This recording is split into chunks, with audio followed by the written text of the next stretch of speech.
Apologies, as my phone keeps ringing every single time I'm about to start making this message. But my message is to you, Azania. It is to you, the children of South Africa. And it is from us, your big brothers, speaking to you because of experience.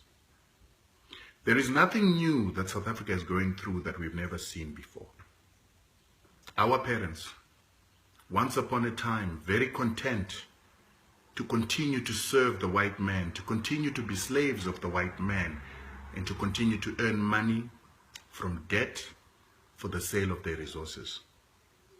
Once upon a time, our parents thought that success was selling their children's futures, their children's heritage, their children's land and resources to the white man for them to be able to drive nice cars, have TVs, and send their children to expensive schools. But today, Zimbabwe has had to pay the price for the comfort that our parents had. There is no revolution without suffering. There is no revolution in which the people do not lose for a certain time in order to build for their children's futures.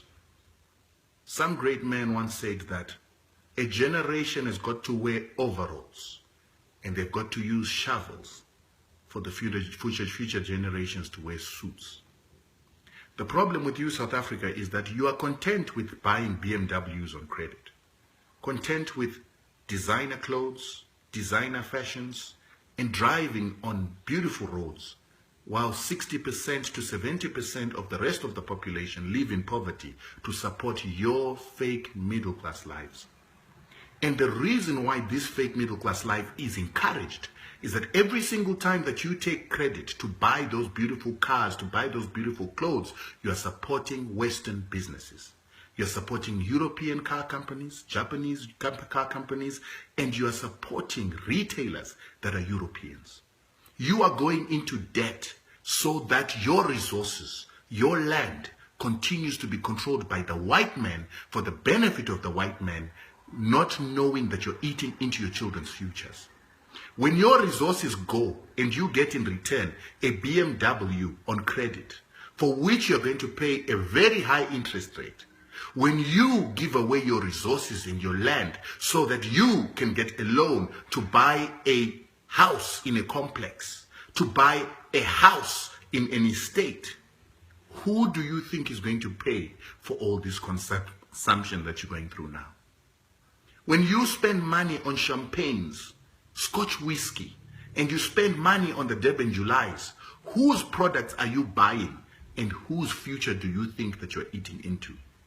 It's time that you guys become a little more smarter than this book knowledge that is based on ignorance.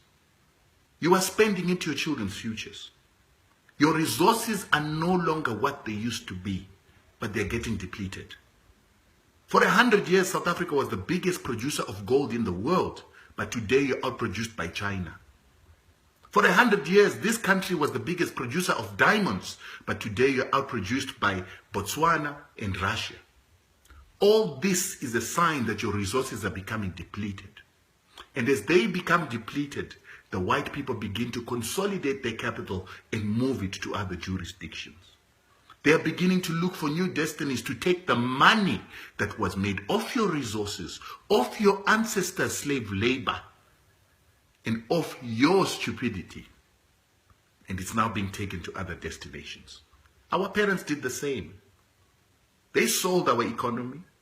They didn't build an economy. They got salaries, they bought cars, they took us to good schools, but they never made sure that they built capital. But even though our parents were as bad as your generation, during that time, they built black banks, they built black insurance. And you might not understand the importance of black banks and black insurance, but it is the insurance that collects monies and creates a surplus that can start locally owned banks. It's through locally owned banks that you can be able to have your own telecommunications industry, your own farming industry, your own industry, because you can finance it on your own. South Africa does not have a single black bank. South Africa does not have a single black insurance. You are reliant on white capital, which is European capital. And then you wonder why they cannot give money to up-and-coming black entrepreneurs. You don't own the capital.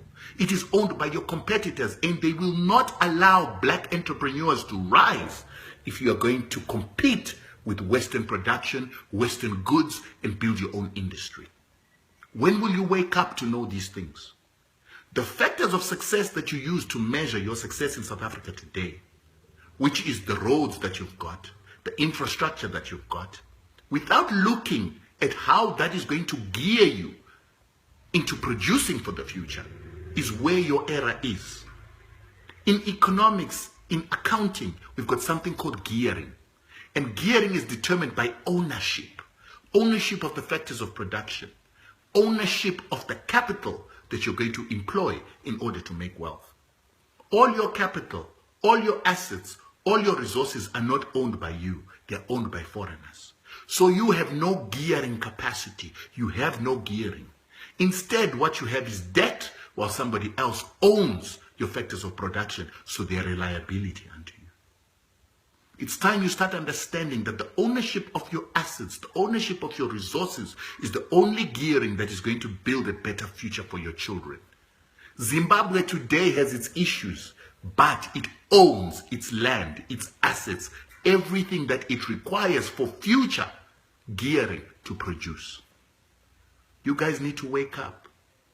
This academia that is not based on practice, this academia that is based on being brainwashed, makes you similar to a rat that is running in a cage that thinks that it knows the world just because it knows how to run in the wheel. The world is a total different place. You have to build black business. You have to build black capacity, black capital, and black expertise in order to grow your children's futures. As I speak to you now, South Africa is growing at 0.2%. Zimbabwe is growing at 2.8%. This is a white European-controlled economy growing less faster than a black-controlled economy that's under sanctions. I don't know if you're smart enough to understand what that means, but that's an indictment on this economy that you show off about. You have shacks. People do not have clean water. People do not have sanitation. Black people are still suffering and living the lives that they lived during apartheid in the country with the richest resources in the world. 15 trillion plus worth of resources, but you cannot build housing for your people. Then you, the middle class, to drive BMWs, want to maintain the status quo without understanding that your resources are being depleted. You need to be smarter than that. And this indictment of Zimbabweans, without realizing that Zimbabweans own what is theirs. This indictment of Zimbabweans, without you learning from them as your bigger brothers who have been through this struggle way before you, is an indictment on your intelligence and your indictment on understanding the importance of Pan-Africanism. You are the weakest link in Pan-Africanism. It is time that you get on the bandwagon and understand that the ownership of resources is unequivocal. The ownership of our land is unequivocal. Spending on goods, on Western goods, while depleting our children's savings is not smart. Slavery to the white man while he depletes your resources and gives you the peanuts is not smart. You will get to a time where you will regret this. Fortunately for us, we had a government that was smart.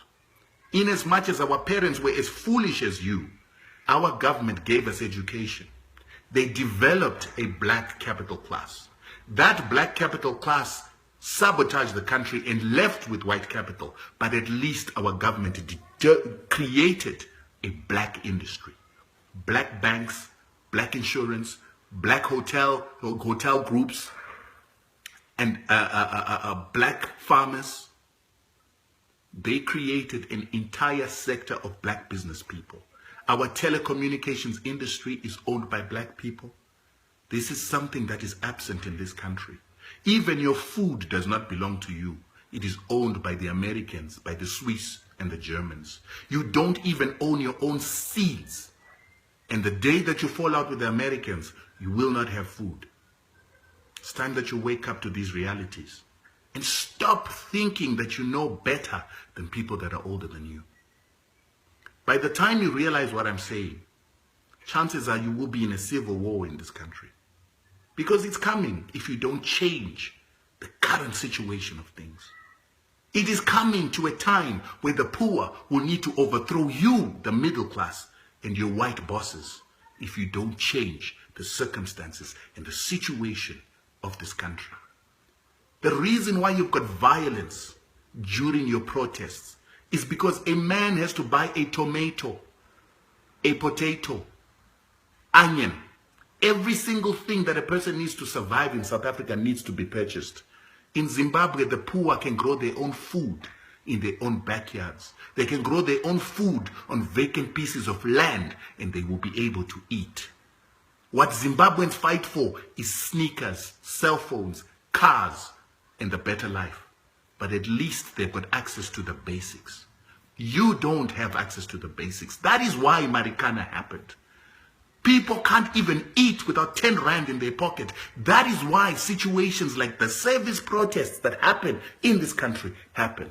Because people are hungry without money. It's also the reason why men and women have got to go onto the street and do crime in order to survive. Because the factors of production and survival were taken from them.